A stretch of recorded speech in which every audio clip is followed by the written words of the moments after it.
السلام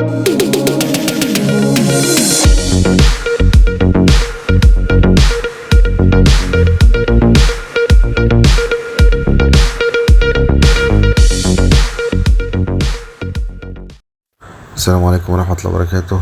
النهاردة ان شاء الله هركب في الفيرنا سب ووفر 1200 واط نكماشي. هنفك الاشواط بتاع البطارية ونركب كابل الكهرباء. تمام اهو بنفك ونركب العروة دي. احنا عملنا العروة مع الكابل اهو، ونربط تاني. يعني احنا مش بنفك الاشواط، احنا بنفك المسمار اللي رابط مع الضفير اهو، فكه ونحط تاني، نحط الكابل معاه ونعديه بعيد عن السخونة شوية.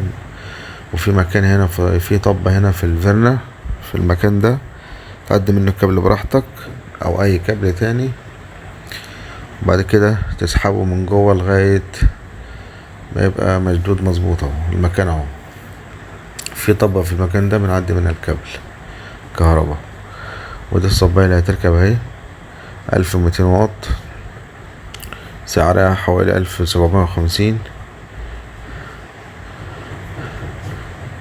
صباية معقولة، بزها معقول، وسعرها معقول. يعني البازوكا عشان خاطر تركب في اي عربية دلوقتي اقل حاجة 3500، دي ب1750 بالجي ام بتاعها. بس بتجيب الوصلة كهرباء وارضي وارسي وخلاص وتركب على طول. ايه نكماشي صبايا نكماشي 1200 واط وهو دول الكهرباء والتعلية والتوطية بتوع الارسي اهو. وهنا مفتاح التعلية والتوطية، وهنا مفتاح نقاء البيزة، وتخلي المفتاح على ال بي اف مش اتش بي اف. ركبنا الصباية اهي، نسمع الصوت بتاعها بقى بعد ما ركبت.